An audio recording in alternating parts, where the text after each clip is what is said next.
నిజంగా పాపం అర్జునుడు ఎంత మంచివాడండి, ఎంత అహింస మాట్లాడాడు.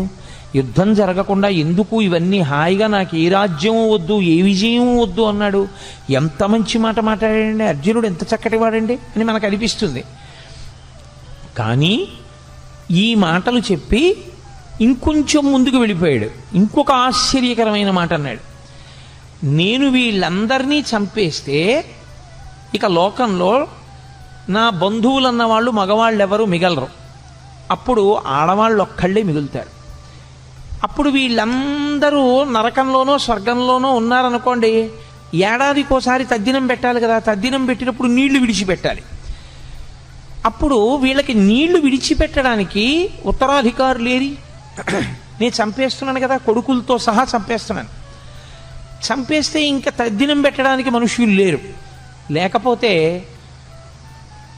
ఆ పితృదేవతలు ఎవరైతే ఉన్నారో పతంతి పితరో హ్యేషాం లుప్త పిండోదక క్రియా, వాళ్ళకి పిండ ఉదక క్రియలు ఉండవు. అంటే పిండం పెట్టేవాడు ఉండడు, నీళ్లు విడిచిపెట్టేవాడు ఉండడు. లుప్త పిండోదక క్రియా, ఈ రెండూ లేకపోవడం వల్ల పతంతి పితరో హ్యేషాం, పైలోకానికి వెళ్ళినటువంటి నా పితృదేవతలు మళ్ళీ కింద పడిపోతారు.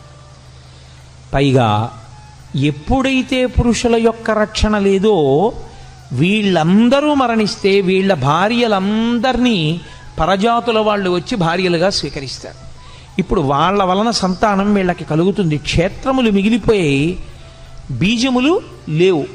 కాబట్టి ఇప్పుడు కుల సంకరం ఏర్పడుతుంది, వర్ణ సంకరం ఏర్పడుతుంది, జాతులన్నీ కూడా కలగాపలగమైపోతాయి. ఇటువంటి ఆధార్మికమైనటువంటి వ్యవస్థ ఏర్పడడానికి నేను యుద్ధం చేయడం అవుతుంది. కాబట్టి కృష్ణ, నేను యుద్ధం చెయ్య. మీకు ఇది పైకి చూడడానికి ఎలా ఉంటుందంటే, అయ్య బాబోయ్ అర్జునుడు ఎంత శక్తివంతంగా మాట్లాడాడు, ఎంత గొప్పగా మాట్లాడాడు మహానుభావుడు, ఎంత చక్కటి మాటలు మాట్లాడాడు. నిజంగా అర్జునుడు చెప్పిన మాట కృష్ణుడు విని అర్జునుడిని వెంటనే రథం ఇచ్చి వెనక్కి పంపించేసి ఉంటే కురుక్షేత్ర సంగ్రామం జరగకపోతే అంత నెత్తురు వరదలై పారదుగా, అంతమంది చచ్చిపోరుగా, ప్రశాంతంగా ఉంటుందిగా. మరి ఎందుకు కృష్ణ పరమాత్మ అంతగా పట్టుపట్టి మరీ కురుక్షేత్ర యుద్ధం చేయించినట్టు, ఎందుకంత బోధ చేసినట్లు, ఆయన ఎందుకు మాట్లాడినట్లు? అర్జునుడు మాట్లాడిన దాంట్లో వచ్చిన నష్టం ఏమిటి ఆయన మాట్లాడిన తప్పు అని మనకు అనిపిస్తుంది. అర్జునునికి కలిగినటువంటి విషాదము యోగమైంది భగవద్గీతలో. అందుకే అర్జున విషాద యోగము అని పిలిచారు. యోగ అంటే భగవద్గీతలో కృష్ణ భగవానుడే చెప్పాడు, యోగ కర్మసు కౌశలం. కర్మసు కౌశలం అంటే చేయవలసినటువంటి పనిని కౌశలముతో, అంటే శాస్త్రవిహితముగా, ప్రతిఫలాపేక్షారహితముగా, కర్తవ్యతా బుద్ధితో చేసినటువంటి వాడెవడో వాడు కౌశలముతో చేసినవాడు. తాను చెయ్యవలసినది ఒకటి ఉంటుంది లోకంలో, శాస్త్రము చేత విధింపబడినది. శాస్త్రము ఏది చెయ్యాలని విధించిందో అది చెయ్యడమే తన యొక్క కర్తవ్యము. అలా కాకుండా నిత్తికొత్తికున్నది ఏదుందో అది బాధ్యత. బాధ్యత కుంగ తీసేస్తుంది మనిషిని, కర్తవ్యం మెట్లెక్కిస్తుంది. కాబట్టి తాను చెయ్యవలసింది తాను చెయ్యాలి. క్షత్రియుడిని అంతఃపురాలు ఇచ్చారు, రాజభోగాలు ఇచ్చారు, పరిపాలన చెయ్యమని ఇచ్చారు. దేని కొరకు? క్షత్రియుడు మంచం మీద చచ్చిపోవడం అత్యంత హేయమైన విషయంగా చూసింది శాస్త్రం. ఆనాటికి ఉన్నటువంటి వ్యవస్థ అటువంటిది. ఆయన 10 మందిని రక్షించాలి. అందుకే తనకి వైరం ఉందా లేదా అనవసరం, తనకి వైరం ఉన్నా లేకపోయినా తాను మాత్రం అమాయకులను పీడించేటటువంటి వాళ్ళని నిగ్రహించడం కోసం యుద్ధభూమికి వెళ్ళి అలా అమాయకుల్ని పాడు చేసేటటువంటి వాళ్లతో చేసేటటువంటి యుద్ధంలో తాను శరీరం విడిచిపెట్టినా తాను స్వర్గానికి వెడతాడు తప్ప, తనకి అక్కర్లేని ధర్మం నెత్తి మీద వేసుకుని తన కర్తవ్యాన్ని తాను విస్మరిస్తే, తాను ప్రశాంతంగా శాంతి బోధ చేస్తూ తాను మరణిస్తే, లోకంలో ఉన్న వాళ్ళందరినీ బాధ పెడుతున్నటువంటి రాక్షస శక్తుల్ని దునుమాడబలిసినటువంటి వాడు తన కర్తవ్యాన్ని తాను నిర్వర్తించకుండా అక్కరలేని కర్తవ్యాన్ని తెచ్చి తన నెత్తి మీద పెట్టుకుని ఆ కర్తవ్య నిర్వహణ చేత తాను శరీరం విడిచిపెడితే అటువంటి వాడు అధమలోకాలకు వెళ్ళిపోతాడు, అధమ ఉపాధుల్లోకి వెళ్ళిపోతాడు. కాబట్టి ఎవరు చెయ్యవలసినటువంటి కర్తవ్యాన్ని వాళ్ళు చెయ్యవలసి ఉంటుంది. ఇప్పుడు అర్జునుడికి వచ్చినటువంటి పెద్ద వైక్లభ్యం ఎక్కడొచ్చిందంటే ధర్మము అన్నదాన్ని ఒకదాన్ని పట్టుకున్నాడు. చంపడం తప్పు, అందులో సందేహం లేదు. భూతదయ అన్ని ధర్మములలోకి గొప్ప ధర్మం, నిష్కారణంగా చంపకూడదు. కానీ ధర్మమును నిలబెట్టడం కోసం ధర్మాన్నే పాడు చేస్తున్న వాళ్ళు ఎవరున్నారో అటువంటి వాళ్ళని సంహరించి ధర్మాన్ని నిలబెట్టవలసినటువంటి కర్తవ్యం క్షత్రియుడిది. అసలు తాను చెయ్యవలసిన ధర్మాన్ని, తన కర్తవ్యాన్ని తాను విస్మరించి తాను అక్కర్లేని ధర్మాన్ని ఒకటి నెత్తి మీద పెట్టుకున్నాడు. ఇక్కడ వచ్చింది సమస్య అంతా. అక్కరలేని వైరాగ్యాన్ని నెత్తి మీద పెట్టుకుని అక్కరలేని విషయాన్ని తాను అన్వయం చేసుకుని తాను చెయ్యవలసిన అవసరం లేని పని తాను చేస్తానని, తాను చెయ్యవలసిన పనిని తాను చెయ్యనని భీష్మించుకోవడం చేత తాను పాడవడమే కాకుండా ఇప్పుడు లోకంలో అధర్మం నిలబడకుండా చెయ్యవలసిన వాడు అలా చెయ్యకపోతే అధర్మము విచ్చలవిడిగా పెరిగిపోతుంది. కనుక తద్దోషము అర్జునుడికి రాకుండా మళ్ళీ ధర్మాన్ని నిలబెట్టడానికి ధర్మం విషయంలో తను ఎక్కడ పొరపాటు పడుతున్నాడో ఆ పొరపాటుని దిద్దవలసి ఉంటుంది. అది అడ్డుపెట్టి మాట్లాడుతున్నది అర్జునుణ్ణి. కానీ అసలు మన ధర్మం ఏమిటి, మనం ఏం చెయ్యాలి, మనం ఎందుకు పాడవుతుంటాం, మనకి మళ్ళీ మళ్ళీ ఎందుకు పునర్జన్మ కలుగుతూ ఉంటుంది, ఈ రహస్యాలన్నీ తెలుసుకోవాలనుకుంటున్నటువంటి వాడికి కృష్ణుడు చేసినటువంటి భగవద్గీత బోధని వినడం తప్ప, దాన్ని ఆచరణలోకి తెచ్చుకోవడం తప్ప తప్పించుకోవడానికి పునర్జన్మని వేరొక మార్గం మాత్రం ఉండదు. అందుకే ఆనాడు అర్జునుడికి చెప్పడం అన్నది మిష. కానీ మనం కూడా అందరము అటువంటి కురుక్షేత్రంలోనే నిలబడతాం. మనందరికీ కూడా ధర్మం విషయంలో మీమాంస, ధర్మం విషయంలో అనుమానం. ఏం చెయ్యాలో తెలియదు, ఏం చెయ్యకూడదో తెలియదు. చెయ్యకూడనివన్నీ తాను ఎత్తుకుంటాడు. అసలు తాను చెయ్యవలసింది తాను చెయ్యడు. ఎలా తరిస్తాడు? తాను తరించలేడు దానివల్ల. అందుకని నీవేది చెయ్యాలో తెలుసుకుని నువ్వు అది చెయ్యడంలో నువ్వు నైపుణ్యాన్ని సాధించాలంటే, అటువంటి కౌశలమును నువ్వు పొందాలంటే, ఆ కౌశలము చేత నువ్వు యోగమును పొందాలంటే అనేన యుజ్యతే ఇతి యోగః అంటాడు పతంజలి. అనేకముగా ఉన్నవి ఒక్కటిగా మారి ఆ ఒక్కటిగా నువ్వు నిలబడి ఒకటి యందు ప్రవేశించి ఒకటిగా అనుభవాన్ని పొంది రెండవది లేదు కనుక భయాన్ని పొందకుండా శరీరాన్ని విడిచిపెట్టగలిగినటువంటి సాక్షి మాత్రపు శక్తిని నువ్వు పెంపొందించుకొనగలిగితే దానికి యోగమని పేరు. ఇప్పుడు అర్జునుడు పొందినటువంటి కష్టం ఏదుందో దానికి జవాబు చెప్పాలి. చిత్రం ఏమిటంటే 1వ అధ్యాయం మొత్తం మీద అర్జున విషాద యోగంలో కృష్ణ భగవానుడు ఎక్కడా మాట్లాడాడు. ఎందుచేత అంటే ఎవడికి ధర్మం విషయంలో అనుమానం ఉందో, ఎవడు పొరపాటు జీవితం గడుపుతున్నాడో, ఎవడు ఈ అయోమయంలో ఉన్నాడో వాణ్ణి ముందు తనకున్న అయోమయం అంతా మాట్లాడినివ్వాలి. అందుకని ముందే నోరు నొక్కేశారనుకోండి, అసలు నన్ను చెప్పనిస్తే కదండి అంటాడు. అందుకని ముందు మాట్లాడినివ్వాలి. ఎంత మాట్లాడతాడో అంతా మాట్లాడనిచ్చి అప్పుడు తాను మాట్లాడాలి ఆచార్యుడు. అందుకే 2వ అధ్యాయం వచ్చేంత వరకు అసలు కృష్ణ భగవానుడు నోరు విప్పలేదు. మనం డాక్టర్ గారి దగ్గరికి వెడతాం. డాక్టర్ గారి దగ్గరికి వెడితే డాక్టర్ గారు మనకున్నటువంటి అనారోగ్యాన్ని అడుగుతాడు. మనకేం తెలుసు అంటే దేని మూలంగా రోగం వచ్చిందో మనకి తెలియదు. వచ్చిన రోగం వల్ల మనం పడుతున్న బాధ ఒకటే మనకి తెలుసు.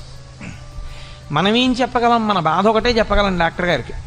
ఏమిటో డాక్టర్ గారు సాయంకాలం అయ్యేటప్పటికి జ్వరం వచ్చేస్తుందండి, పొద్దున్న తిన్నది జీర్ణం అవుతుంది, రాత్రి 7 గంటలు 6 దాటిందంటే ఇంకా ఒళ్ళు వేడెక్కుతుంది, ఏది తిన్నా జీర్ణం అవ్వదు, సరికదా వాంతి అయిపోతుందండి, రాత్రిపూటే ఉంటుంది. వీడు బాధ ఒకటే చెప్తూ ఉంటాడు. వింటూ డాక్టర్ గారు ఏం ఆలోచిస్తాడంటే వీడికి సాయంకాలం 6 అయ్యేటప్పటికి జ్వరాన్ని కల్పించగలిగినటువంటి సూక్ష్మాంగ జీవి ఏది ప్రవేశించి ఉంటుంది, దాని వలన వీడిలో ఏ రకమైనటువంటి జ్వరం ప్రకోపించి వీడికి జీర్ణం కాకుండా ఆహారం బయటికి వెళ్ళిపోతుంది. ఇప్పుడు మందు దేనికి వెయ్యాలంటే మూలానికి వెయ్యాలి. ఏ సూక్ష్మక్రిమి శరీరంలో ప్రవేశించడం చేత అతనికి సాయంకాలం జ్వరం వచ్చి తిన్న పదార్థం జీర్ణం కాకుండా వాంతవుతోందో ఆ సూక్ష్మక్రిమి మీద అతను ఔషధాన్ని ఇవ్వాలి.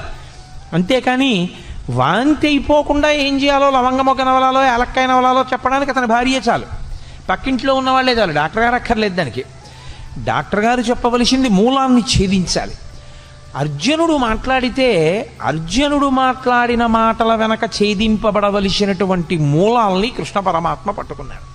ఇది అందుకే భవద్వేషిణి అయింది. గీతకి భవద్వేషిణి అని పేరు ఉండడానికి కారణం అదే. సంసారము అంటేనే అయోమయం, సంసారం అంటేనే రాగద్వేషములు. మీరు కొంచెం జాగ్రత్తగా పట్టుకోగలిగితే సంసారమునకు మారు పేరే రాగద్వేషములు. రాగము ద్వేషము ఈ రెండు ఎప్పుడు ఉంటాయి? ఇంకొకడు ఉంటే కదండి. ఇప్పుడు నాకన్నా ఇంకొకడు ఉన్నాడు అనుకోండి, అప్పుడు నేను వాడిని ప్రేమిస్తే రాగం, నాకు వాడి మీద సంతోషంగా ఉండి వాడిని నేను అభిమానిస్తే నాకు వాడి మీద రాగం ఉన్నది.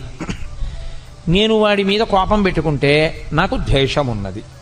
అసలు రెండవది లేదు ప్రపంచంలో, ఒక్కటే ఉన్నది. రాగమునకు కానీ ద్వేషమునకు కానీ ఏమైనా కారణం ఉందా? ఇంకో వస్తువు లేదు, ఉన్నదొక్కటే, పరబ్రహ్మం ఒక్కటే ఉంది. ఆ ఉన్న ఒక్క పరబ్రహ్మము ఎలా ఉన్నది? ఇన్నిగా కనపడుతున్నా కాదురా, ఇన్ని యథార్థమునకు ఉన్నదొక్కటే. అన్ని నగలుగా కనపడుతున్నా ఉన్నదొక్క బంగారమైనట్టు, అనేక కుండలుగా కనపడుతున్నా ఉన్నదొక్క మన్నైనట్టు, అనేక కడవలలో పోసిన ఉన్నది ఆ ఆవు పాలైనట్టు, అనేకమైన ఆవులున్నా అన్నిటి యొక్క పాలలో ఉన్న ధర్మము ఒక్కటైనట్టు, మనకి ఉన్నది ఒక్కటే పదార్థము అని తెలిసిందనుకోండి, ఇప్పుడు ప్రేమించడానికి లేదు, ద్వేషించడానికి లేదు. కాబట్టి ఇప్పుడు అర్జునుడికి రాగము పుట్టింది, ద్వేషము పుట్టింది. ద్వేషం ఎవరి మీద పుట్టిందంటే తన మీదే పుట్టింది. అయ్యో నేను వీళ్ళని చంపేస్తాను, వీళ్ళని చంపేస్తే ఇదిగో వీళ్ళందరూ పాడైపోతారు, వీళ్ళందరూ పాడైపోతారు. వాళ్ళ మీద ఒక పిచ్చి రాగం పట్టుకుంది, వాళ్ళ మీద ఒక పిచ్చి ప్రేమ, అర్థం లేని ప్రేమ పట్టుకుంది. కాబట్టి నేను వీళ్ళని చంపను. ఈ రాగద్వేషములనేటటువంటివి ఏర్పడడానికి కారణము రెండవ వస్తువు ఉండడం. ఇప్పుడు ఈ రెండవ వస్తువు ఉన్నది అనేటటువంటిది ఏదో, దానినే మోహము అని పిలుస్తారు శాస్త్రంలో. అజ్ఞానావస్థ, అవిద్య, దాని చేత వచ్చినటువంటి అయోమయావస్థ. ఈ అయోమయం పోవాలి అంటే గురుబోధ వినా మార్గం ఉండదు. కాబట్టి ఇప్పుడు కృష్ణుడు గురువుగా నిలబడి మాట్లాడాలి. అందుకు ఆయన మాట్లాడుతున్నాడు. ఇప్పుడు కృష్ణుడు మాట్లాడితే ఏమవుతుంది? అర్జునుడికి ఏ మోహము తనకున్నదని తనకి తెలియదో అది పోయిందని తెలుస్తుంది. తనకి ఉన్నప్పుడు ఇది ఉంది, అందుకు ఇలాంటి ఆలోచనలు వచ్చాయని తెలియదు. పోయి మళ్ళీ తనకి ధర్మం తెలిసిపోయాక తనకేం పోయిందో తెలుస్తుంది. అందుకే గీత అంతా అయిపోయిన తర్వాత నీకేమర్థమైంది అని అడిగాడు. నాకు భగవద్గీత అర్థమైందని చెప్పలేదు. నష్టో మోహ స్మృతిర్లబ్ధ. నేను ఏ మోహము, ఏ అజ్ఞానము, ఏ అవిద్య నన్ను పట్టుకుందో అది పోయింది. నాకు ఏది ఇంత పూర్వం తెలిసి ఉన్నదో అది ఇప్పుడు మళ్ళీ నాకు తెలిసి వచ్చింది. అంటే జ్ఞానము మీద కమ్ముకున్నటువంటి మేఘములు ఎగిరిపోయాయి. ఈ స్థితి మళ్ళీ నువ్వు బోధించడం చేత నాకు కుదిరింది. అందుకని ఇప్పుడు అర్జునుడు అవధి లేనటువంటి అజ్ఞానంతో మాట్లాడేశాడు. మాట్లాడి మాట్లాడి మాట్లాడి మాట్లాడి తనే పెంచేసుకున్నటువంటి బెంగ ఇదంతా. ఇది చాలా చిత్రమైనటువంటి లక్షణం. సాగిపోయినంత కాలం బాగుంటుంది. ఏదైనా ఒక సమస్య వచ్చేది అనుకోండి, ఆ సమస్య వచ్చేటప్పటికీ తానుగా నిలబడి కర్మఫలాన్ని అనుభవించేసేయగలిగినటువంటి శక్తి అందరి యందు ఉండడం సాధ్యమయ్యే విషయం కాదు. చాలా చాలా కష్టం. అక్కడికి వచ్చేటప్పటికీ గిజగిజగిజలాడిపోయి ఖచ్చితంగా ద్వైతీభావంలోకి వెళ్ళిపోతాడు. వాడు నేను రెండు భావాలు వస్తాయి. అభిమానము చేత కానీ ద్వేషము చేత కానీ వచ్చేస్తుంది అది. ఈ వచ్చినప్పుడు మాట్లాడటమే చాలా కష్టం. అక్కడ ఆ భావనల నుంచి శిష్యుణ్ణి పైకెత్తి స్వధర్మం దగ్గర నిలబెట్టాలి. మళ్ళీ ఏది ధర్మమో దాని యందు నిలబెట్టాలి. అది నిలబెడుతున్నాడు ఆయన. ఇప్పుడు ఆయన నిలబెట్టడంలో ఒక్క అర్జునుడు కాదు అలా నిలబడేది. గీత చదువుకుంటున్న వాళ్ళందరూ అటువంటి ధర్మక్షేత్రంలో, అటువంటి కురుక్షేత్రంలో నిలబడ్డవాళ్ళే. మనం అందరం కూడా రాగము ద్వేషము ప్రతి క్షణం. చిత్రం ఏమిటంటే రాగము శాశ్వతముగాను ఉండదు, ద్వేషము శాశ్వతముగాను ఉండదు. ఒకప్పుడు మీరు అపారమైన రాగముతో ఉన్న వ్యక్తి మీరు అపారముగా ద్వేషించే వ్యక్తి. మీరు అపారముగా ద్వేషించే వ్యక్తి, మీరు అపారముగా ప్రేమించే వ్యక్తి మారిపోతుంటుంది. ఇప్పుడు రాగము ద్వేషము మారడానికి వ్యక్తియా కారణము, మనస్సా కారణము? ఏది తనకి అనుకూలమో అది జరగకపోవడం చేత ద్వేషం వచ్చింది, ఏది తనకి అనుకూలము కాదో అది జరగడం వల్ల ద్వేషం వచ్చింది. ఇప్పుడు ఈ రాగద్వేషములు రెండూ పోవడానికి అవిద్య పోవాలి. ఈ అవిద్య పోవాలి అంటే అది గురువుగారు మాట్లాడితే తప్ప శిష్యుడికి పోదు. కాబట్టి ఇప్పుడు ఏం చేస్తాడంటే అవిద్యలో విడుతున్నవాడు విశేషమైన చిత్తభ్రాంతికి, చిత్తమాలిన్యానికి, భయానికి లోనైపోతాడు. ఈ భయానికి అంతుండదు. ఇంకా ఎంత భయంతోటో వెర్రిముర్రి ఆలోచనలన్నీ పెరిగిపోతుంటాయి. ఈ పెరిగిపోతూ వెళ్ళిపోతూ ఉండడం అనేటటువంటిది అర్జునుడి విషయంలో ఎక్కడ వరకు వెళ్ళిపోయిందంటే, అదిగో పైనుంచి పితృదేవతలు పడిపోతారు, వాళ్ళకి పిండాలుండవు, ఉదక క్రియలుండవు. ఆ తరువాతి కాలంలో వాళ్ళ భార్యల యందు జన్మించేటటువంటి సంతానం అంతా కూడా కులసంకరం అయిపోతుంది. ఇంతమందిని చంపేసి నాకెందుకు ఈ నెత్తిటికూడు, ఎన్నిన్ని పెద్ద మాటలు మాట్లాడేస్తున్నాడు, అక్కర్లేనివన్నీ మాట్లాడేస్తున్నాడు. మాట్లాడనిచ్చాడు, బాగా మాట్లాడనిచ్చాడు. ఇంత అర్జునుడు ఏమైపోయాడో తెలుసా అండి? ఇంతమంది శత్రువుల్ని అస్త్రప్రయోగం చేసి చంపగలిగినటువంటి అర్జునుడు తన మనసు తనకి బరువైపోతే, తన చిత్తము మలినమైపోతే, తాను పెంచుకున్న భయానికి తాను వశుడైపోతే, తాను గాంధీవం వదిలేసి కూలబడిపోయి కృష్ణ పరమాత్మ యొక్క కాళ్ళ మీద పడిపోయి బావా బావా అని పిలిచేటటువంటి వాడు ఒక ఆశ్చర్యకరమైనటువంటి మాట అన్నాడు. నేను నీకు శిష్యుణ్ణి అన్నాడు. మాం త్వం ప్రపన్నః, నేను నిన్ను శరణాగతి చేస్తున్నాను. నువ్వు ఏం చేయాలో తెలుసా? శిష్యుడనైన నన్ను ఉద్ధరించాలి. నాకు మార్గం తెలియట్లేదు. ఇదే అతను చేసిన చాలా మంచి పని. ఏమైనా ఉంటే అర్జునుడు ధర్మక్షేత్రమైన కురుక్షేత్రంలో చేసినటువంటి ఈ పని వల్ల భగవద్గీత పుడుతోంది. ఈ పని వల్ల గీతామృతం వస్తోంది. ఈ పని వల్ల వచ్చినటువంటి గీతామృతం కాలంతో, దేశంతో సంబంధం లేకుండా మానవాళిని తరింపచేస్తూనే ఉంది. మాట్లాడి ఇంకా నేను మాట్లాడనయా, మాట్లాడిన కొద్దీ భయం ఎక్కువైపోతోంది. ఇంకా భయం వైపుకే పెడుతున్నాయి కానీ ఆలోచనలు. నేను బయటికి రాగలనన్న ఆలోచన అసలు నాకు రావట్లేదు. కాబట్టి మీరు వినా నాకు శరణ్యము లేదు. గురువుగారి కాళ్ళ మీద పడిపోయి నేను ప్రపన్నుడను అంటే నేను శరణాగతి చేస్తున్నాను, మీరు నన్ను స్వీకరించి నా యొక్క బాధనంతటినీ పోగొట్టండి. ఇప్పుడు అసలు నేనేం చెయ్యాలి నాకు అర్థం కావట్లేదు అన్నాడు. ఎవరు? యుద్ధం చేస్తానని వచ్చినవాడు.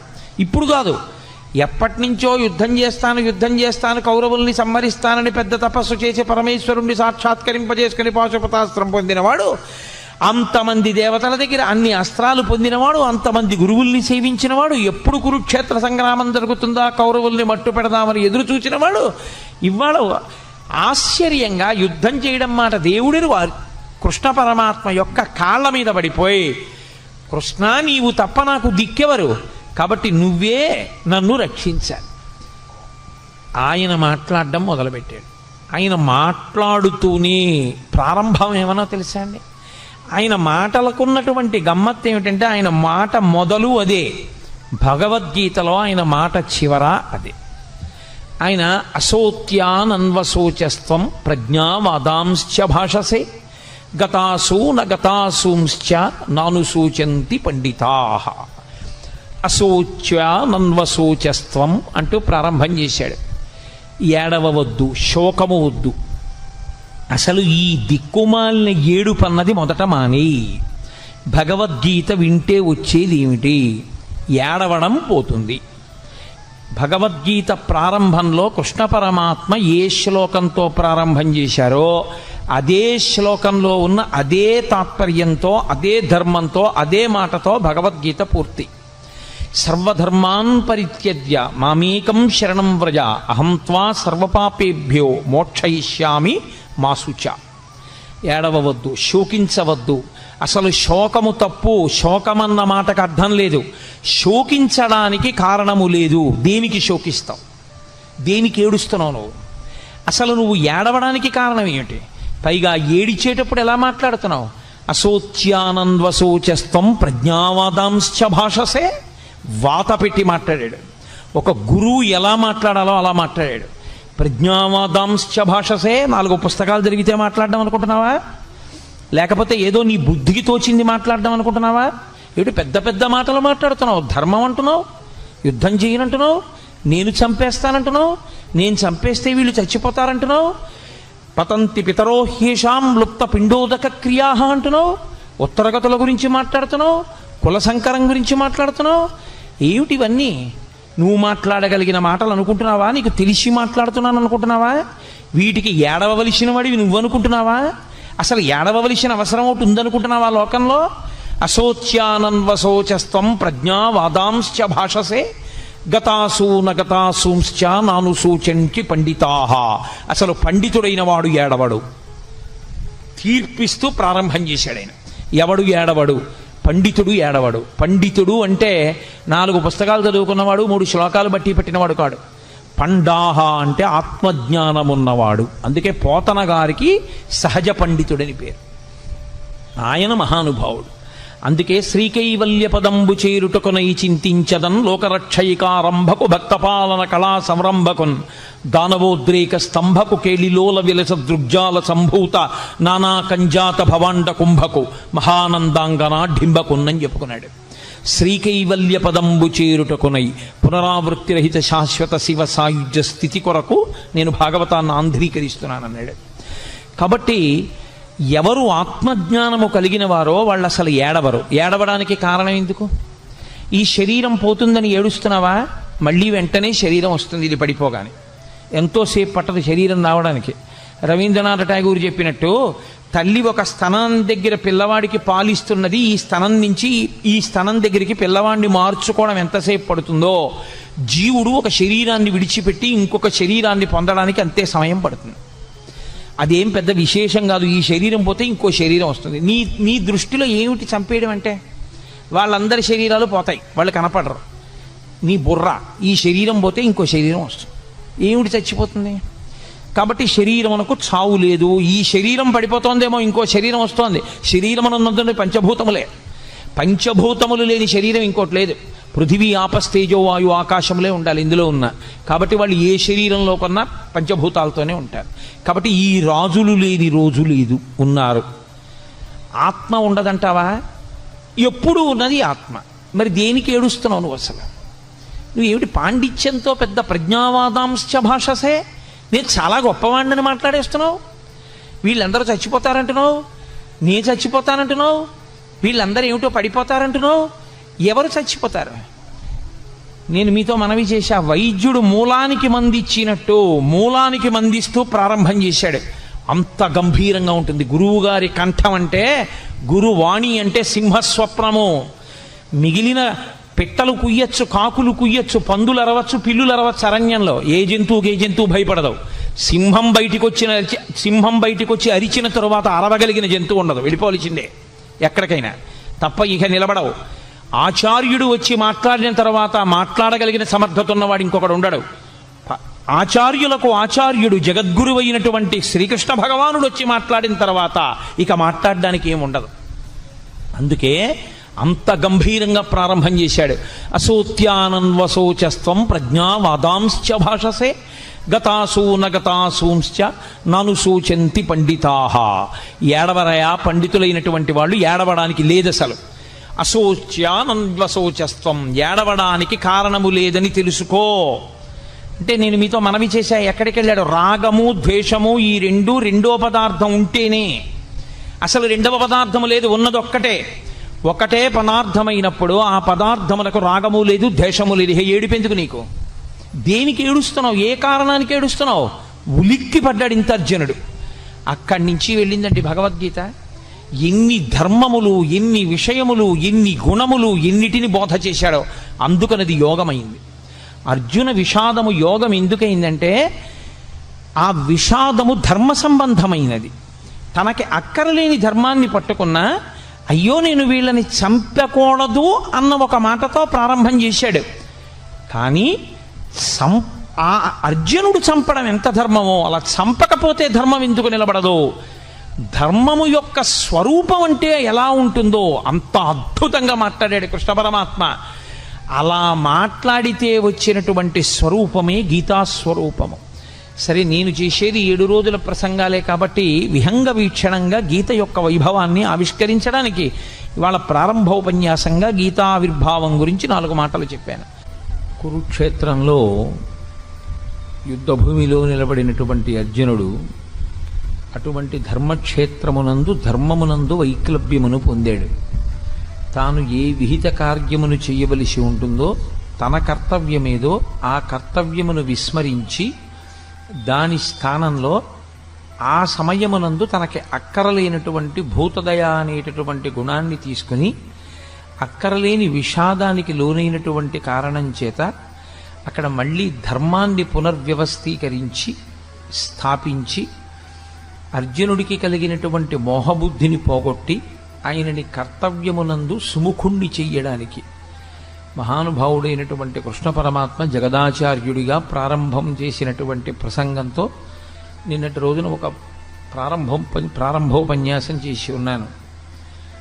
ఆయన అశోచ్యానన్వశోచస్త్వం ప్రజ్ఞావాదాంశ్చ భాషసే అంటూ మొదలుపెట్టాడు. శోకించడానికి కారణం లేదు, అసలు నీవు శోకించవద్దు. ఇది సనాతన ధర్మమునందు ఒక అత్యద్భుతమైనటువంటి ప్రతిపాదన.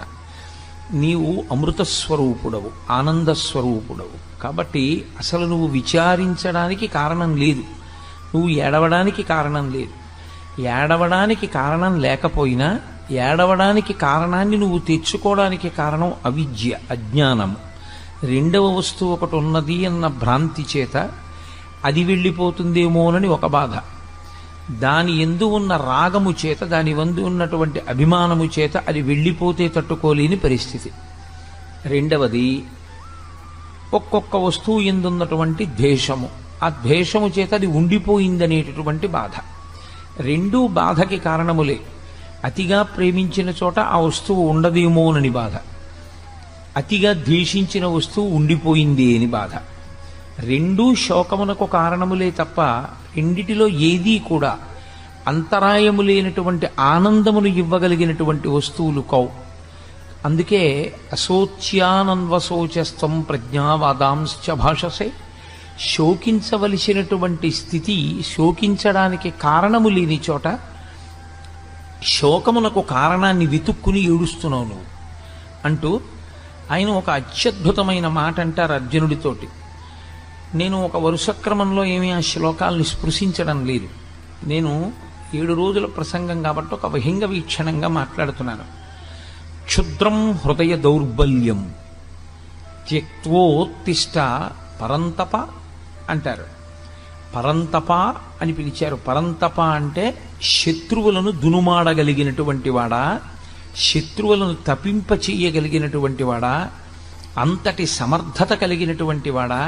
ఎంతమంది శత్రువుల్ని! అర్జునుడికి యుద్ధరంగంలో నిలబడేటటువంటి వాళ్ళు వ్యతిరేకంగా 3 లోకములే వచ్చి నిలబడిన, దేవతా సమూహములే వచ్చి నిలబడిన, దేవేంద్రుడే వచ్చి నిలబడిన ఆయన ముందు నిలబడలేరు. అటువంటి శక్తి పొందినవాడు పుట్టిన తరువాత కాదు, పుట్టక ముందు. పుట్టక ముందు ఈ శక్తి ఎలా వచ్చిందండి? శరీరం ఉంటే కదా శక్తి. అసలు శరీరం రాకముందు ఈ శక్తి ఎలా వచ్చింది అని మీకు అనుమానం రావచ్చు. మహాభారతం ఈ మధ్యనే కదా ఆదిపర్వం విన్నారు. పాండురాజు గారు సంవత్సరం పాటు తపస్సు చేశాడు ఇంద్రుణ్ణి ఉద్దేశించి. కుంతీదేవిని 1 ఏడాది పాటు వ్రతములు చేయమన్నాడు. ఇంద్రతేజస్సుని భరించగలిగినటువంటి గర్భాన్ని పొంది ఉండడం కోసమని. తాను తపస్సు చేస్తే ఇంద్రుడు ప్రత్యక్షమయ్యాడు. ఏం కావాలని అడిగాడు.